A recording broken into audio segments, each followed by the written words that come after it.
भगवान श्री कृष्ण को मोर मुकुटधारी कहा जाता है क्योंकि वे अपने मुकुट पर मोरपंख धारण करते थे। मोरपंख धारण करने के 5 कारण बताए जाते हैं, लेकिन हमें तो मात्र एक कारण ही समझ में आता है। आओ जानते हैं मोरपंख धारण करने की कथा। राधा की निशानी। महारास लीला के समय राधा ने उन्हें वैजंती माला पहनाई थी। कहते हैं कि एक बार श्री कृष्ण राधा के साथ नृत्य कर रहे थे, तभी उनके साथ ही झूमकर नृत्य कर रहे एक मोर का पंख भूमि पर गिर गया तो प्रभु श्री कृष्ण ने उठाकर उसे अपने सिर पर धारण कर लिया। जब राधा जी ने उनसे इसका कारण पूछा तो उन्होंने कहा कि इन मोरों के नाचने में उन्हें राधा जी का प्रेम दिखता है। कहते हैं कि श्री राधा रानी के यहाँ बहुत सारे मोर थे। ये भी कहा जाता है कि बचपन से ही माता यशोदा अपने लल्ला के सर इस मोरपंख को सजाती थी। वैजंती माला के साथ ही मोरपंख धारण करने की एक बड़ी वजह राधा से उनका अटूट प्रेम है। मात्र से एक बात के अलावा अन्य बातें सिर्फ मनमानी है। 2. जीवन के सभी रंग। मोरपंख में सभी रंग समाहित हैं। भगवान श्री कृष्ण का जीवन कभी एक जैसा नहीं रहा। उनके जीवन में सुख और दुख के अलावा कई अन्य तरह के भाव भी थे। मोरपंख में भी कई रंग होते हैं। ये जीवन रंगीन है, लेकिन यदि आप दुखी मन से जीवन को देखेंगे तो हर रंग बेरंग लगेगा और प्रसन्न मन से देखेंगे तो ये दुनिया बहुत ही सुंदर है, बिल्कुल मोरपंख की तरह। ग्रह दोष। कई ज्योतिष विद्वान मानते हैं कि भगवान श्री कृष्ण ने यह मोरपंख इसलिए धारण किया था क्योंकि उनकी कुंडली में काल सर्प दोष था। मोरपंख धारण करने से ये दोष दूर हो जाता है, लेकिन जो जगत पालक है उसे किसी काल सर्प दोष का डर नहीं। ब्रह्मचर्य का प्रतीक। कई लोग यह मानते हैं कि मोर ब्रह्मचर्य का प्रतीक है। मोर पूरे जीवन एक ही मोरनी के संग रहती है। मोरनी का गर्भ धारण मोर के आंसुओं को पीकर होता है, अतः इसलिए इतने पवित्र पक्षी के पंख को स्वयं भगवान श्री कृष्ण अपने मस्तक पर धारण करते हैं। शत्रु और मित्र समान। कहते हैं कि भगवान श्री कृष्ण मोरपंख धारण करके ये संदेश देना चाहते हैं कि मेरे लिए दोनों ही समान हैं। श्री कृष्ण के भाई शेषनाग के अवतार थे और मोर तो नाग का शत्रु होता है। मोरपंख को माथे पर लगाकर उन्होंने ये बताया है कि मित्र और शत्रु के लिए उनके मन में संभाव है। राधा कृष्ण के प्रेम की कई सारी कहानियां हैं, जिन्हें पढ़कर या सुनकर उनके प्रेम की पराकाष्ठा का एहसास होता है। लेकिन कुछ ऐसे भी किस्से हैं जिन्हें जानकर हैरानी होती है। कृष्ण के सिर पर सजने वाला मोरपंख भी ऐसे ही एक किस्से का हिस्सा बना और उसका परिणाम ये रहा है कि श्री कृष्ण ने कलिकाल तक मोरपंख को अपने शीश पर लगाने का वरदान दे दिया। आइए इस बारे में विस्तार से जानते हैं। जब भी हमारे मुख से कृष्णा जी जिक्र होता है तो उनकी छवि में सबसे पहले मोरपंख सबसे पहले ख्याल में आता है। कहा जाता है कि एक मोर ही ऐसा प्राणी होता है जो अपने पूरे जीवन में ब्रह्मचारी का पालन करता है। क्या आपको पता है फिर मोर मोरनी का संबंध कैसे होता होगा? मोरनी मोर के आंसू पीकर ही गर्भित हो जाती है, ऐसा सिर्फ मोर पक्षी के अलावा किसी प्राणी के बारे में नहीं सुना गया और ना ही सुना जाएगा। इस वजह से ही कृष्णा भगवान मोर के पवित्र पंख को अपने मुकुट पर सजाते हैं। इस वजह से वो मोर मुकुटधारी के नाम से भी जाने जाते हैं। क्यों पसंद है कृष्ण को मोरपंख? श्याम सुंदर मोरपंख क्यों लगाते हैं? जब भी भगवान कृष्णा का नाम आता है हमारे सामने उनकी या तो बाल छवि या फिर युवा छवि छा जाती है। हर छवि में उनके सिर पर शोभा पाता मोरपंख नजर आता है। कृष्णा को यह मोरपंख इतना पसंद है कि इसे हमेशा अपने श्रृंगार में साथ रखते हैं। उनके मुकुट में हमेशा मोर का ही पंख क्यों लगाया जाता है? भगवान श्री कृष्ण को मोर मुकुटधारी कहा जाता है क्योंकि वे अपने मुकुट पर मोरपंख धारण करते थे। मोरपंख धारण करने के 5 कारण बताए जाते हैं। 1. कहा जाता है कि बचपन से ही माता यशोदा अपने लल्ला के सर इस मोरपंख को सजाती थी। बड़े होने के बाद कृष्ण खुद भी इसे अपने सर पर सजाते रहे हैं, जिसका कारण है कि स्वयं भगवान भी मोर की ही तरह पवित्र हैं, भले ही उन्हें रास रचया कहा जाता है। लेकिन वो इन सब से बहुत दूर रहे हैं। एल कहते हैं कि एक बार श्री कृष्ण राधा के साथ नृत्य कर रहे थे, तभी उनके साथ ही झूमकर नृत्य कर रहे एक मोर का पंख भूमि पर गिर गया तो प्रभु श्री कृष्ण ने उठाकर उसे अपने सिर पर धारण कर लिया। जब राधा जी ने उनसे इसका कारण पूछा तो उन्होंने कहा कि इन मोरों के नाचने में उन्हें राधा जी का प्रेम दिखता है। महारास लीला के समय राधा ने उन्हें वैजंती माला पहनाई थी। वैजंती माला के साथ ही मोरपंख धारण करने की एक बड़ी वजह राधा से उनका अटूट प्रेम है। कई ज्योतिष विद्वान मानते हैं कि भगवान श्री कृष्ण ने ये मोरपंख इसलिए धारण किया था क्योंकि उनकी कुंडली में कालसर्प दोष था। कालसर्प योग के सारे लक्षण कृष्ण के जीवन में नजर आते हैं। जेल में जन्म होना, इसके बाद माता पिता से दूर रहना कालसर्प का प्रभाव है। कालसर्प का एक प्रभाव ये भी होता है कि व्यक्ति 36 वर्ष के बाद सभी प्रकार का ऐश्वर्य प्राप्त करता है, लेकिन उसका उपभोग नहीं कर पाता है। कृष्ण ने भी 36 वर्ष के बाद सभी प्रकार का ऐश्वर्य हासिल कर लिया, लेकिन कभी उनका सुख नहीं मिला। मोरपंख धारण करने से ये दोष दूर हो जाता है, लेकिन जो जगत पालक है उसे किसी कालसर्प दोष का डर नहीं। 4. कई लोग यह मानते हैं कि मोर ब्रह्मचर्य का प्रतीक है। मोर पूरे जीवन एक ही मोरनी के संग रहता है। मोरनी का गर्भ धारण मोर के आंसुओं को पीकर होता है। अतः इसलिए इतने पवित्र पक्षी के पंख को स्वयं भगवान श्री कृष्ण अपने मस्तक पर धारण करते हैं।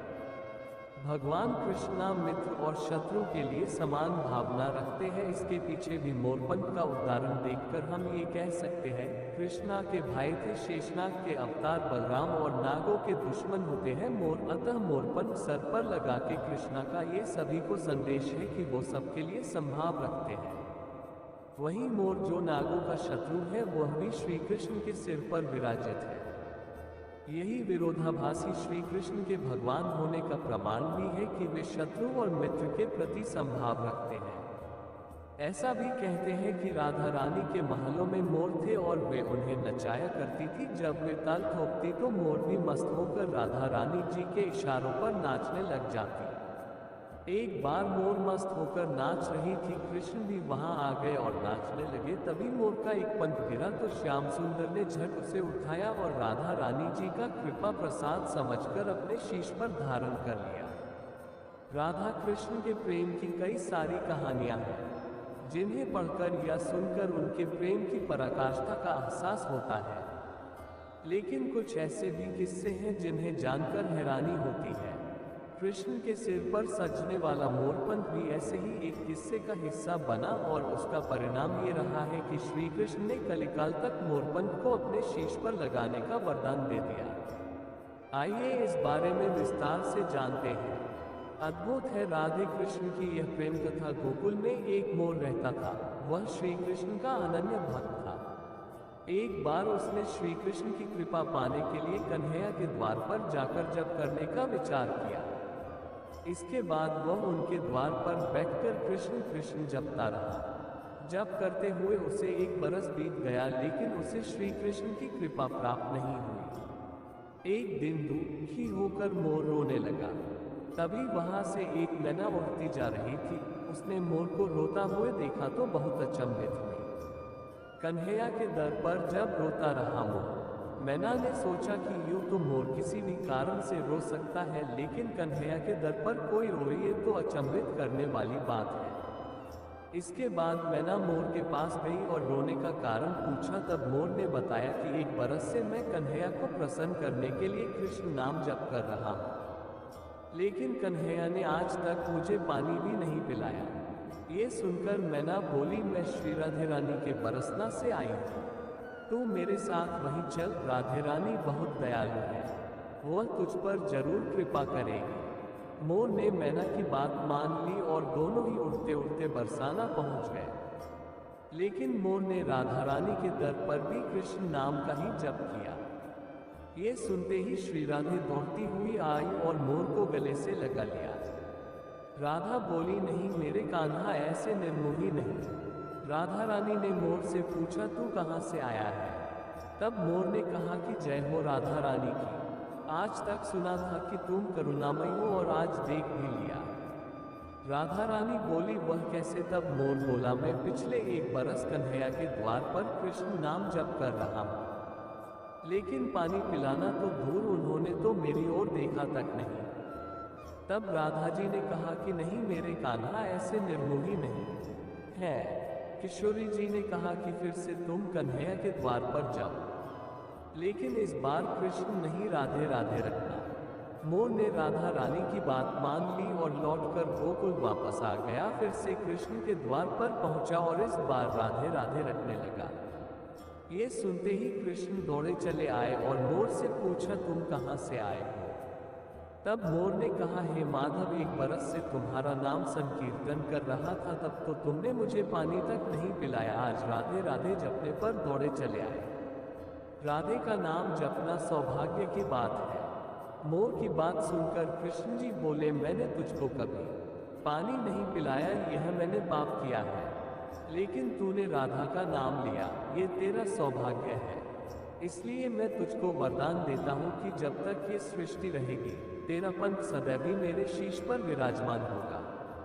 साथ ही जो भी भक्त राधा रानी जी का नाम लेगा, वह भी मेरे शीश पर रहेगा। मोर पंख खोल सकता है आपका भाग्य। हिंदुओं में मोर के पंख को लेकर यह विश्वास है कि मोर के पंख के प्रयोग से अमंगल टल जाता है, विशेष रूप से दुरात्माएं तो पास ही नहीं आती है। सभी शास्त्रों व ग्रंथों तथा वास्तु एवं ज्योतिष शास्त्र में मोर के पंखों का अति महत्वपूर्ण स्थान है। मोर के पंख घर में रखने का बहुत महत्व है, इसका धार्मिक प्रयोग भी है। इसे भगवान श्री कृष्ण ने अपने मुकुट पर स्थान देकर सम्मान दिया। मस्ट रीड शिव ध्यान मंत्र। भगवान शिव के ध्यान मंत्र से पापों से मुक्ति मिलती है और आत्मशुद्धि होती है। मोर पंख का उपयोग। मोर को भारत में अत्यंत सम्मान के साथ देखा जाता है। मोर को देवताओं का पक्षी होने का भी गौरव प्राप्त है। मोर सरस्वती देवी का भी वाहन है, इसलिए विद्यार्थी इस पंख को अपनी पाठ्य पुस्तकों के मध्य भी प्राचीन काल से रखते आ रहे हैं। यही मोर भगवान शंकर के पुत्र कार्तिकेय का वाहन के रूप में भी प्रतिष्ठित है। नेपाल आदि देशों में मोर को बर्मा की सवारी के रूप में माना जाता है। यहाँ तक कि जापान, इंडोचीन, थाईलैंड और भी देशों में पूज्य है। ये तो सब जानते ही हैं कि मोर व सर्प में अत्यंत शत्रु का भाव रहता है। आयुर्वेद में भी मोर के पंख से T0, B0, फालिस, दमा, नजला तथा बांझापन जैसे रोगों का सफलतापूर्वक उपचार संभव होता है। उपरोक्त विवरण से तो ज्ञात हुआ कि विश्व में मोर का पंख कितना उपयोगी व महत्वपूर्ण है। मोर पंख को सम्मोहन का प्रतीक माना गया है। घर में मोर पंख रखना प्राचीन काल से ही बहुत शुभ माना जाता है। वास्तु के अनुसार भी मोर पंख घर से अनेक प्रकार के वास्तु दोष दूर करता है। मोर पंख सकारात्मक ऊर्जा को अपनी तरफ खींचता है। मोर पंख को वास्तु के अनुसार बहुत उपयोगी माना गया है।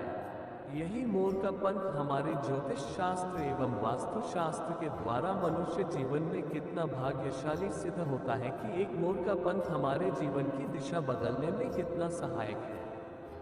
जरा ध्यान से इसे नित्य प्रयोग में लाने से असंभव कार्य भी संभव से होने लगते हैं। निम्न प्रयोगों के द्वारा आप भी शुभ मोर के पंखों से लाभ उठा सकते हैं।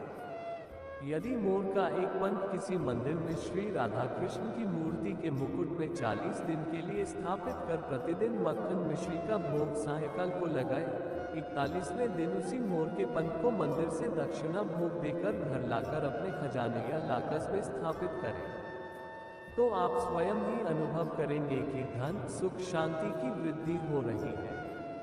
सभी रुके कार्य भी इस प्रयोग के कारण बनते जा रहे हैं। काल सर्प के दोष को भी दूर करने की इस मोर के पंख में अद्भुत क्षमता है। काल सर्प वाले व्यक्ति को अपने तकिए के खोल के अंदर 7 मोर के पंख सोमवार रात्रि काल में डालें तथा प्रतिदिन इसी तकिए का प्रयोग करें और अपने बेडरूम की पश्चिम दीवार पर मोर के पंख का पंखा, जिसमें कम से कम 11 मोर के पंख तो हो, लगा देने से काल सर्प दोष के कारण आई बाधा दूर होती है। बच्चा जिद्दी हो तो इसे छत के पंखे के पंखों पर लगा दे ताकि पंखा चलने पर मोर के पंखों की भी हवा बच्चे को लगे। धीरे धीरे हठ व जिद कम होती जाएगी। जैसे कि पहले वर्णन किया कि मोर व सर्प में शत्रुता है, अर्थात सर्प शनि तथा राहु के सहयोग से बनता है। यदि मोर का पंख घर के पूर्वी और उत्तर पश्चिम दीवार में या अपनी जेब व डायरी में रखा हो तो राहु का दोष कभी भी नहीं परेशान करता है तथा घर में सर्प, मच्छर, बिच्छू आदि विषैले जंतुओं का भय नहीं रहता है। नवजात बालक के सिर की तरफ दिन रात एक मोर का पंख चांदी के ताबीज में डालकर रखने से बालक डरता नहीं है तथा कोई भी नजर दोष और अला बला से बचा रहता है। घर का द्वार यदि वास्तु के विरुद्ध हो तो द्वार पर 3 मोर पंख स्थापित करें। मंत्र से अभिमंत्रित कर पंख के नीचे गणपति भगवान का चित्र या छोटी प्रतिमा स्थापित करनी चाहिए। यदि पूजा का स्थान वास्तु के विपरीत है तो पूजा स्थान को इच्छानुसार मोर पंखों से सजाएं। सभी मोर पंखों को कुमकुम का तिलक करें व शिवलिंग की स्थापना करें। पूजा घर का दोष मिट जाएगा। प्रस्तुत मंत्र से मोर पंखों को अभिमंत्रित करें। जिन लोगों की कुंडली में राहु केतु कालसर्प योग का निर्माण कर रहे हो उन्हें अपने तकिए के खोल में 7 मोरपंख सोमवार की रात्रि में डालकर उस तकिए का उपयोग करना चाहिए। साथ ही शयन कक्ष की पश्चिम दिशा की दीवार पर मोर पंखों का पंखा जिसमें कम से कम 11 मोर पंख लगे हो लगा देना चाहिए। इससे कुंडली में अच्छे ग्रह अपनी शुभ प्रभाव देने लगेंगे और राहु केतु का अशुभत्व कम हो जाएगा। नवजात शिशु के सिरहाने चांदी के ताबीज में एक मोर पंख भरकर रखने शिशु को डर नहीं लगेगा, नजर इत्यादि का डर भी नहीं रहेगा। घर के दक्षिण पूर्व कोण में लगाने से बरकत बढ़ती है, वह अचानक कष्ट नहीं आता है। यदि शत्रु अधिक तंग कर रहे हो तो मोर के पंख पर हनुमान जी के मस्तक के सिंदूर से मंगलवार या शनिवार रात्रि में उसका नाम लिखकर अपने घर के मंदिर में रात भर रखें। प्रातःकाल उठकर बिना नहाए धोए चलते पानी में बहा देने से शत्रुता छोड़कर मित्रता का व्यवहार करने लगता है। इस प्रकार के अनेकों प्रयोगों का धर्मशास्त्रों में वर्णन मिलता है। शास्त्रों के अनुसार विष्णु जी के अब तक 10 अवतार हो चुके हैं, मगर कृष्ण जी के सिवाय किसी अन्य अवतार में उन्होंने मोर मुकुट धारण नहीं किया। बाल्यकाल में जब बलराम और श्री कृष्ण को यशोदा मैया मुकुट पहना रही थी तो भगवान कृष्ण मुकुट न पहनने की हट करने लगे। तब नंद बाबा ने मुकुट पर मोर पंख लगा दिया।